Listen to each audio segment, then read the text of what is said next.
भीतरघात से हार हुई है, ये सवाल इसलिए महत्वपूर्ण हो जाता है क्योंकि लोकसभा चुनाव तो हो चुका है, नई सरकार का गठन भी हो चुका है। हरियाणा में 5 सीटों पर बीजेपी और 5 सीटों पर कांग्रेस की जीत हुई है, बाकियों के हाथ खाली रह गए हैं। लेकिन हारने वाले बीजेपी और कांग्रेस के उम्मीदवारों का दर्द अब छलक रहा है और इस जख्म के लिए वो अपनों पर ही उंगली उठा रहे हैं। चाहे बात करनाल उपचुनाव की हो या रोहतक, सोनीपत और भिवानी महेंद्रगढ़ की, यहां तक कि कुरुक्षेत्र में भी इंडिया गठबंधन में सहयोगी आम आदमी पार्टी के उम्मीदवार हारे हैं तो अनुराग ढांडा ने कांग्रेस के कई नेताओं पर इस हार का ठीकरा फोड़ने का काम किया।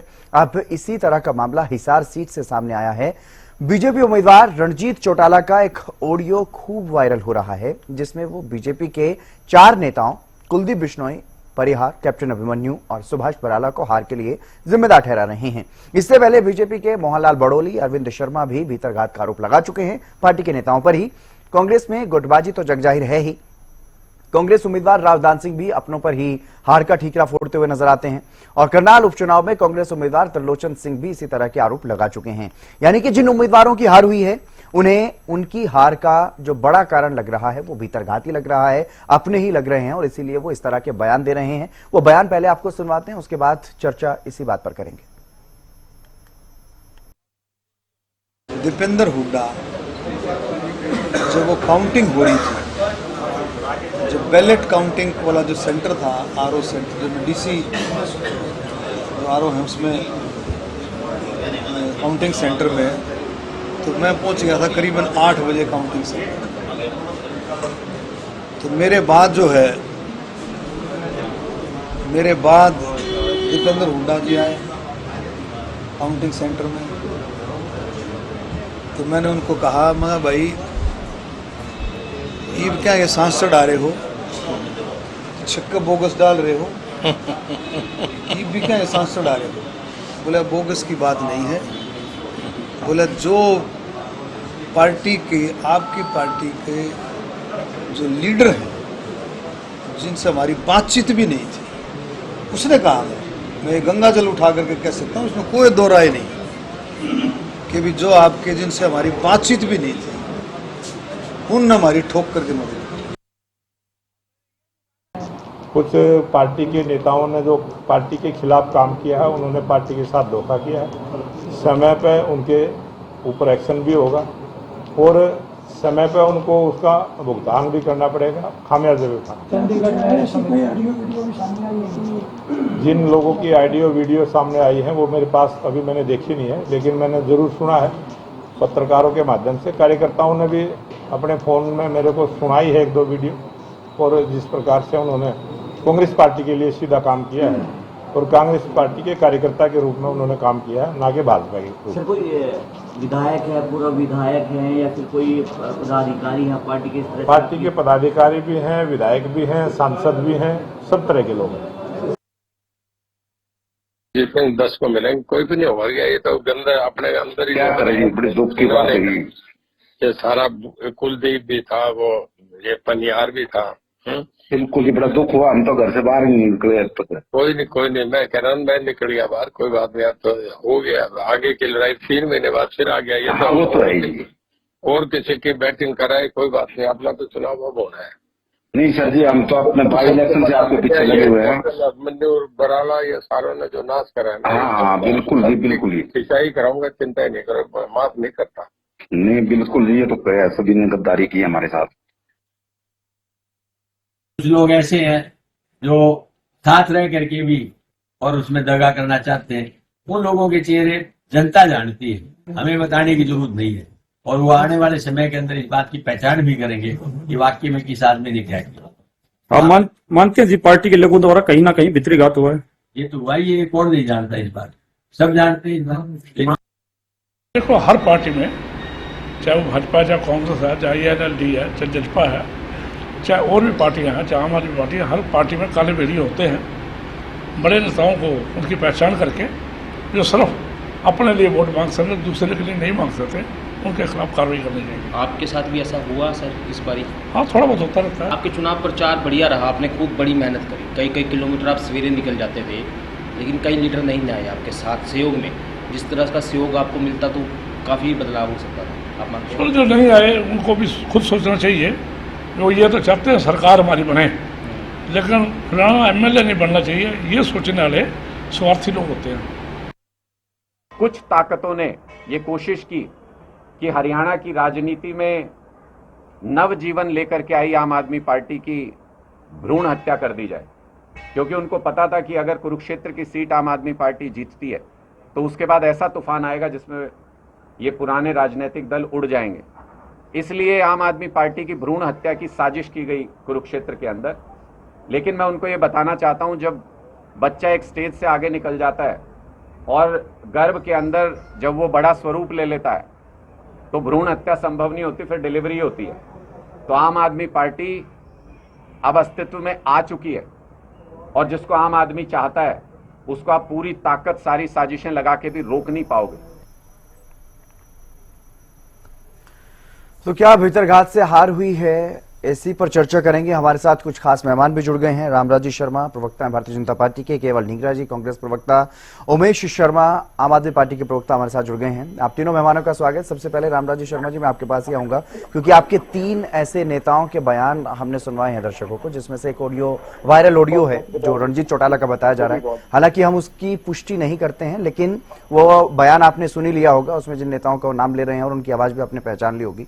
तो इन तमाम नेताओं के जो भीतरघात के आरोप लग रहे हैं, अपनी ही पार्टी के नेताओं पर जो आरोप लगा रहे हैं, उसके बारे में क्या सोच रही है पार्टी? देखो, सबसे पहले तो मैं आप सबका यहाँ पे स्वागत करता हूँ और देवतुल्य जनता जनार्दन का हार्दिक अभिनंदन करता हूँ, उनका धन्यवाद करता हूँ। हरियाणा में बहुत बढ़िया भाईचारा है, भाईचारा मेंटेन रखा हमारी जनता ने। और अगला कदम ये है कि और ज्यादा हम मेहनत करेंगे। भीतरघात की शिकायतें भी मिली हैं, आपने जो बताया है, भाई चौधरी साहब का भी मैंने स्टेटमेंट सुना, रणजीत सिंह का भी, अरविंद शर्मा जी का भी, मोहनलाल बड़ौली जी का भी। हम उस पर कड़े से कड़ा संज्ञान लेंगे और पार्टी ने इस पे चिंतन और मंथन शुरू कर दिया है और बहुत जल्दी ऐसे नेताओं को हम कड़ी से कड़ी सजा देंगे। जो भी संभव होगा वो पार्टी जरूर करेगी। और विश्व के सबसे लोकप्रिय और सबसे ताकतवर प्रधानमंत्री आदरणीय नरेंद्र मोदी जी का मैं कह रहा हूं बहुत ही बढ़िया ऐतिहासिक अभिनंदन हुआ है।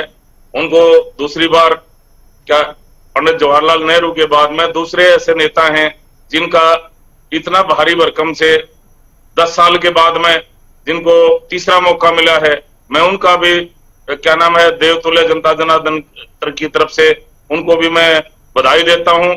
और मैं आशा करता हूं कि और ज्यादा मेहनत से हमारी सरकार काम करेगी और आदरणीय नरेंद्र मोदी जी के हाथ मजबूत होंगे और वो उन्होंने तो सिद्ध ठीक किया है। लेकिन लगातार जो कांग्रेस की गुटबाजी पर तंज कसते थे, मजाक करते थे, अपनी पार्टी को अनुशासित पार्टी बताते थे, उस पार्टी में इस तरह से अलग अलग सीटों पर भीतरघात एक बड़ा कारण क्या आप मान रहे हैं क्या इन सीटों पर हार का? कांग्रेस पार्टी का तो आपने पता ही, उनका तो बनता डूबता जहाज है। ये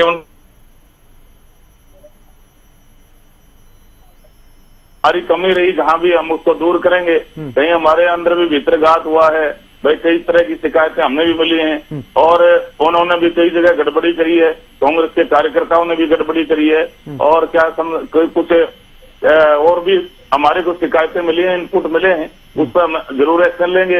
रही बात इनका गठबंधन, हम तो पहले कहते थे इनका तो लठबंधन है, लठबंधन, और लठबंधन टूट भी गया। इनके आम आदमी पार्टी ने कह भी दिया, बोला हमारा तो पहले हमने पता था भाई हमारे साथ में धोखा कर रहे हैं, बहुत धोखेबाज हैं। और दूसरा आपने पता है भाई इस चीज के तो वो भी माहिर हैं, आम आदमी पार्टी वाले भी।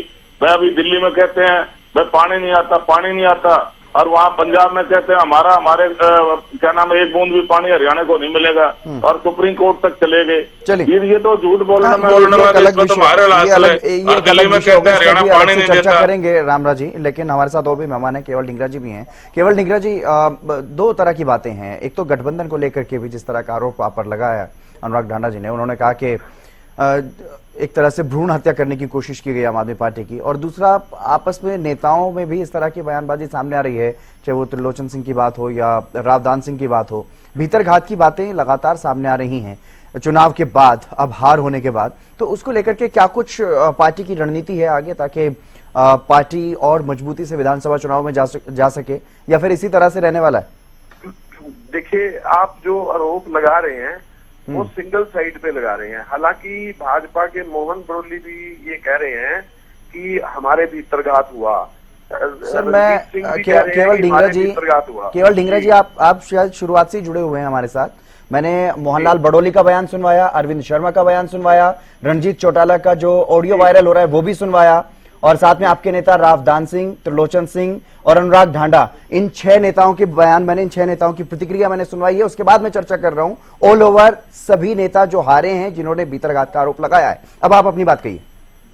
मैंने ये कहा कि मैंने आपका पहला वक्तव्य सुना नहीं था जी, इसलिए मैं अपनी बात तो कह सकता हूँ ना। हाँ जी, इतना थोड़ा मेरे को दीजिए, क्योंकि हाँ, वही इसीलिए मैंने आपको बताया कि भाई इन सबके बयान सुनवा चुका हूँ, अब आप अपनी बात कहिए। नहीं, मैंने सुना नहीं ना, मैं बता रहा हूँ आपको। अब मैं आपको ये कहना चाहता हूँ कि भीतरघात का जिन्होंने रोप लगाया, चाहे वो भाजपा के लोग हों, चाहे वो हमारे बीच के लोग हों, उसकी तहकीकात जो है अपनी अपनी पार्टी करेगी, और तहकीकात पार्टी करती है और विचार भी करती है कि सीट कहाँ से खराब हुई, कहाँ से गई। लेकिन जहां तक आपने ढांडा जी की बात कही है, तो उसका तो जवाब जो है कैंडिडेट ने कुरुक्षेत्र के ने खुद ही दे दिया। उन्होंने खुद कह दिया कि मेरे यहाँ तो कोई भीतरघात नहीं हुआ। तो उनको पहले अपने अंदर झांकना चाहिए कि वो बात क्या कह रहे हैं। उन्होंने कहा कि वो उनका पर्सनल बयान है, तो जब पर्सनल बयान है, जब कैंडिडेट को कोई प्रॉब्लम नहीं है, तो पर्सनल बयान का कोई मकसद नहीं है इस बात पे चर्चा के बीच में। अब दूसरी बात पे आता हूँ जी, जहां तक आपने दूसरे हमारे लोगों की कही, तो उन्होंने जो भी जिसको कोई दिक्कत है वो पार्टी को, प्रेसिडेंट को लिख करके देगा कि मेरे यहाँ पे ये प्रॉब्लम हुई है, तो उसको पार्टी संज्ञान लेगी। हमारा हाईकमान अपने आप सारी बात का संज्ञान लेता है और वो लेगा। जहां तक सवाल है भाजपा का, इनका संज्ञान किसने लिया, किसने कहा? सिर्फ ये विश्व का, वर्ल्ड का, उसके बाद इंटरनेशनल, अरे विश्व के सबसे लोकप्रिय और ताकतवर प्रधानमंत्री है, और हमारी सरकार बनी एनडीए की सरकार। रामराज, आपको क्या दिक्कत हो रही है उनसे? रामराज जी, बिल्कुल आपके पास फिर से आऊंगा, फिर से आपकी प्रतिक्रिया लूंगा। रामराज जी, मैं फिर से आपके पास आऊंगा, आपकी प्रतिक्रिया भी लूंगा, लेकिन केवल ढींगरा जी को अपनी बात पूरी करने दीजिए। गठबंधन टूट गया, हरियाणा में तो इनका गठबंधन भी टूट लिया। ठीक है, उसके ऊपर तो बोलते नहीं है। ठीक है, उसके ऊपर भी अपनी प्रतिक्रिया दे रहे हैं, वो अपना जवाब दे रहे हैं। केवल ढींगरा जी, आप अपनी बात पूरी कीजिए। इनको गुस्सा बहुत आता है, शांत कराएं इनको। मैं ये कहना चाह रहा हूँ कि जो इंटरनेशनल प्रधानमंत्री हैं, उनकी खुद की जो सीट है वो 240 रह गई, अपना पूरा मैंडेट भी नहीं आया। तो मुझे ऐसा लगता है कि वो इंटरनेशनल से नीचे उतर करके अब नीचे उतर गए हैं, जमीन पे आ चुके हैं। अभी उनको उन आदमियों से हाथ जोड़ करके समर्थन लेना पड़ रहा है इंटरनेशनल प्रधानमंत्री जी को, जो अभी जिसको ये कहते हैं कि हमारे पास तो अगर मुस्लिम आ जाए तो हम उनको देख भी नहीं सकते। अब उन कम्युनिटियों, जो जहां पे वो लोग जीत करके आए हैं, उनकी सीटें जीत करके आए हैं, उनको हाथ पैर जोड़ करके उनको अपने साथ मिलाना पड़ रहा है, उनकी बातें माननी पड़ रही हैं। जब हज के लिए कोई आदमी जाएगा तो 1 लाख रुपया देने की बात ये कर रहे हैं, और जे अमाउंट देने की बात जो लगातार की जा रही है कि उनके लिए इंटरेस्ट फ्री लोन के लिए अमाउंट देने की बात। ठीक है केवल ढींगरा जी, लेकिन बात जो आपने कही है इंडिया गठबंधन को लेकर के हरियाणा में, उस पर मैं जवाब ले लेता हूं उमेश शर्मा जी से। उमेश शर्मा जी भी हमारे साथ लगातार बने हुए हैं आम आदमी पार्टी से। उमेश जी, क्या अनुराग ढांडा के बयान से पूरी तरह से पार्टी किनारा कर रही है, या फिर अनुराग ढांडा के साथ खड़ी है पार्टी? जितेंद्र जी नमस्कार, और सभी पैनल पे जितने भी साथी बैठे हैं सभी को मेरा नमस्कार। मैं आपसे सिर्फ एक बात कहना चाहूंगा कि सारी तरफ से बातें आ रही हैं, लेकिन आम आदमी पार्टी की तरफ से जो भी जितने भी कार्यकर्ता पूरे इंडिया गठबंधन में लगे हुए थे, कहीं से एक बात भी नहीं आई, क्योंकि आम आदमी पार्टी के जो सिपाही हैं, जो आम आदमी है, उनको इतनी राजनीति आती नहीं, और उन्होंने पूरा अपना तन मन धन से इंडिया गठबंधन में पूरा सहयोग किया और पूरी ताकत से इलेक्शन लड़ा। दूसरी बात आपने बोला अनुराग ढांडा जी की, तो मैं ये कहना चाहूंगा कि जिस तरह से भारतीय जनता पार्टी और कांग्रेस के बहुत सारे कार्यकर्ता और वर्कर अपने भीतरघात का आरोप लगा रहे हैं, उस तरह की बातें चारों तरफ से आई और कुछ मिसकंसेप्शन हुआ होगा किसी भी तरफ से, तो उन्होंने अपनी बात रख दी उस चीज के लिए, और जो हमारी पार्टी ने अपनी लाइन क्लियर कर दी। लेकिन इस इलेक्शन के अंदर आप एक चीज देखिए कि जो कहती थी कि हम लोग विश्व की सबसे बड़ी पार्टी है, जो कहती थी कि सबसे अनुशासित पार्टी है, उसी के जो नेता हैं हिसार से रणजीत चौटाला जी, आज उनका कितना भावुक बयान आया, किस तरह से भारतीय जनता पार्टी ही नरेंद्र मोदी जी की साख किस तरह से नीचे आई है। एक तो 240 सीटों पर सिमटे, जो कहते थे 400 पार का नारा देने वाले, 350 की बात करने वाले और आज 240 पे सिमट गए, और उन्हीं के जो नेता हैं जिनको उन्होंने टिकट दी, उन्हीं की पार्टी के लोगों ने उनके साथ भीतरघात करनी शुरू कर दी। ये शुरुआत है एक पतन की, कि जब एक तानाशाही गिरती है तो सबसे पहले आपका पंजाब में क्या हाल हुआ है? दिल्ली में आपकी एक सीट भी नहीं आई, हरियाणा में एक सीट भी नहीं आई, आप तो ना 3 में ना 13 में, आपके पंजाब में क्या हाल होगा? रामराज जी, मैं आ रहा हूँ, आपके पास ही आ रहा हूँ, आपके पास ही आ रहा हूँ। दिल्ली में भी सफाया हुआ है आम आदमी पार्टी का, और पंजाब में भी कोई खास रिस्पॉन्स नहीं मिला। लेकिन उमेश जी, इनको जो दिल्ली का पानी रख लिया है ना इन्होंने, उमेश वो जी, पिला दीजिए इनको थोड़ा सा। उमेश जी, वो ठीक है, पानी की लड़ाई अलग है, पानी का विषय अलग है। यहाँ पर फिलहाल भीतरघात पर चर्चा हम कर रहे हैं, और जो भीतरघात का आरोप आपकी पार्टी के नेता ने लगाया, नहीं आप दिल्ली में जिस तरह से स्थिति साफ हो चुकी है, पंजाब में तो पहले ही अलग अलग चुनाव लड़ा लोकसभा का भी, लेकिन दिल्ली में भी अरविंद केजरीवाल ये कह चुके हैं कि अकेले चुनाव लड़ेंगे विधानसभा का। हरियाणा को लेकर के क्या पार्टी का स्टैंड है? क्या विधानसभा चुनाव में अकेले जाएगी पार्टी?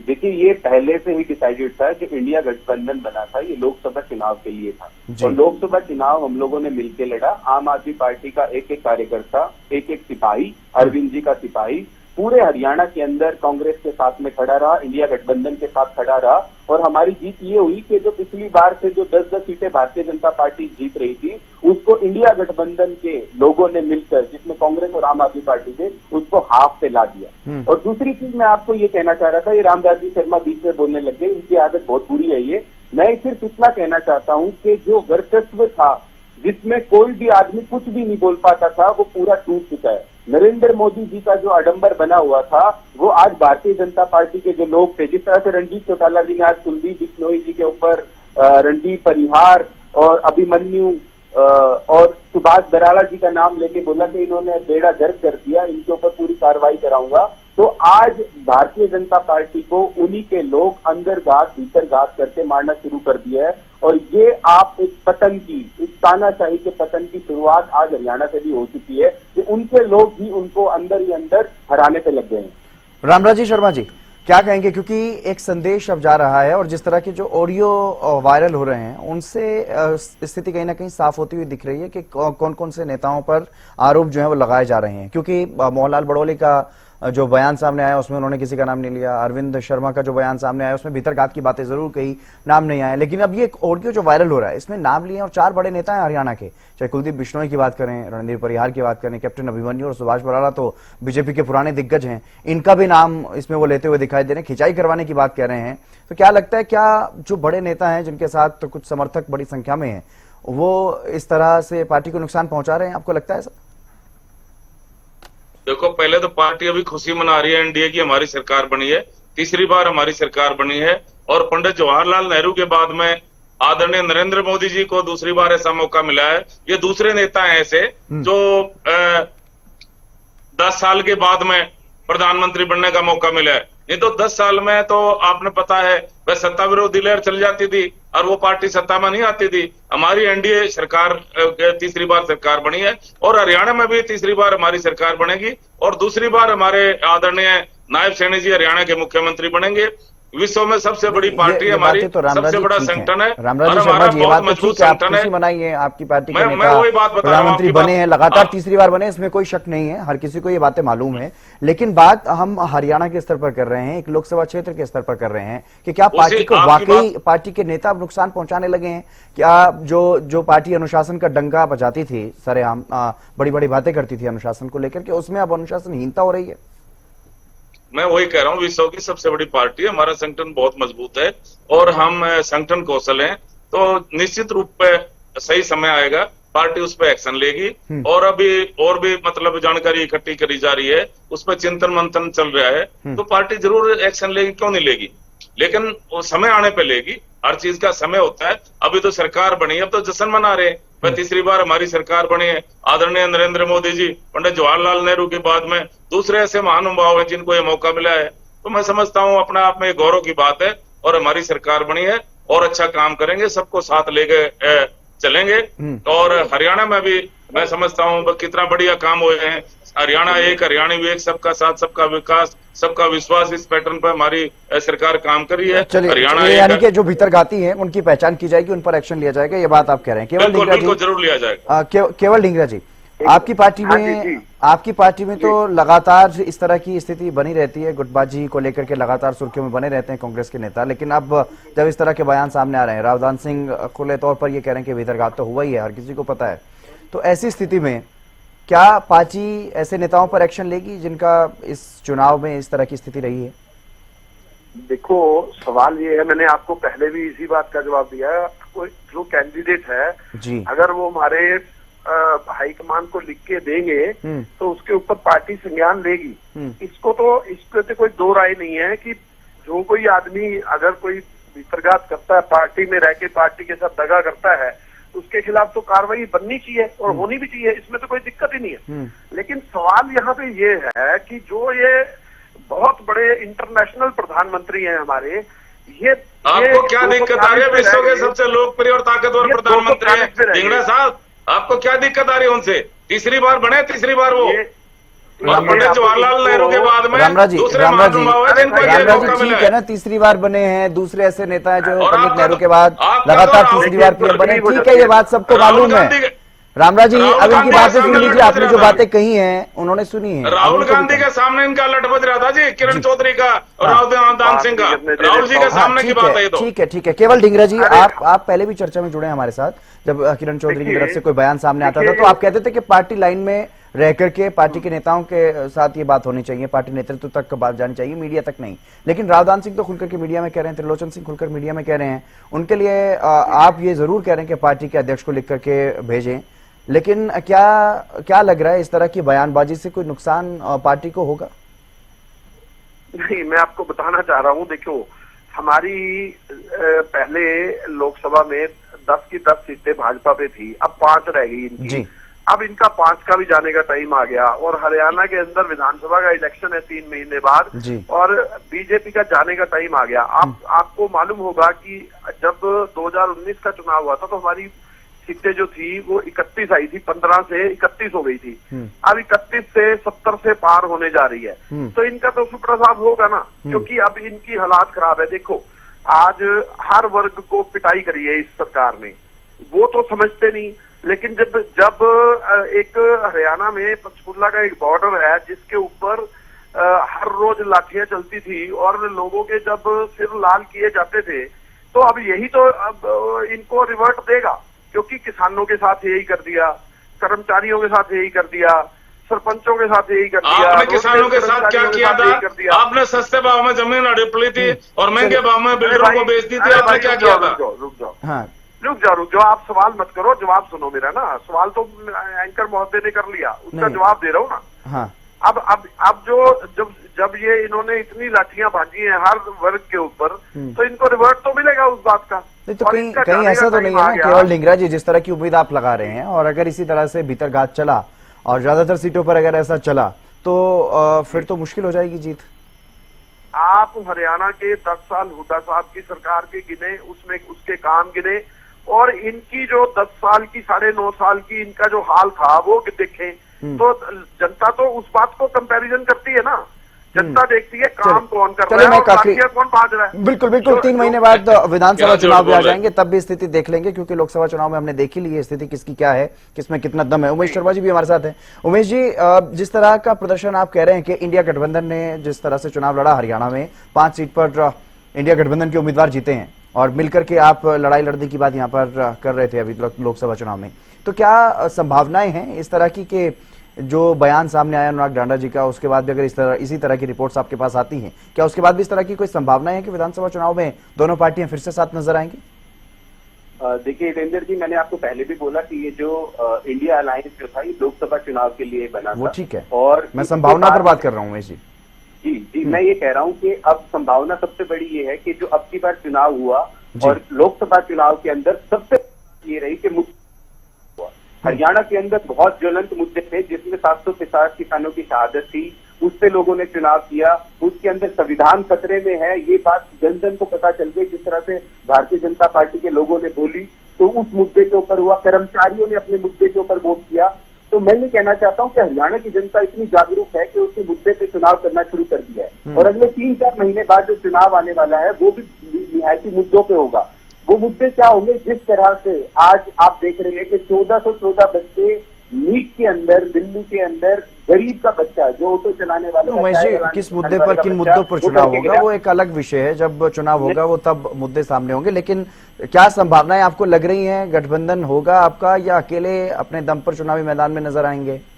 देखिए, मैं आपको ये कह रहा हूँ कि वो हमारा शीर्ष नेतृत्व डिसाइड करेगा, लेकिन ये जो हमारा गठबंधन। चलिए, बहरहाल बहुत शुक्रिया उमेश जी हमारे साथ इस चर्चा में जुड़ने के लिए। केवल ढींगरा जी आपका भी शुक्रिया, रामराजी शर्मा जी आपका भी बहुत बहुत शुक्रिया। तो क्या भीतरघात से हार हुई है? ये अपने आप में एक बड़ा सवाल है, क्योंकि जो भी पार्टी, चाहे वो कोई भी हो, कांग्रेस हो या बीजेपी हो या फिर आम आदमी पार्टी हो, जो भी पार्टी हो, लेकिन जो हारने वाले नेता हैं उनको ऐसा लग रहा है कि अपनों ने ही दगा दी है, अपनों ने ही पीठ में खंजर घोंपने का काम किया है। लेकिन अब ये विषय अलग अलग पार्टियों का, अपने अपने पार्टियों की समीक्षा करेंगे, अपने अपने कार्यकर्ताओं से बात करेंगे, नेताओं से बात करेंगे और एक तरह से निचोड़ निकालने की कोशिश की जाएगी कि क्या वाकई किसी नेता ने उस क्षेत्र में भीतरघात किया है जहां पर पार्टी के उम्मीदवार की हार हुई है। ये अब अलग अलग पार्टियों का काम है, लेकिन हारने के बाद जिन नेताओं के दर्द छलक रहे हैं उनका दर्द छलक रहा है अपनों को ही लेकर के, अपनों पर ही वो भीतरघात का आरोप लगाते हुए।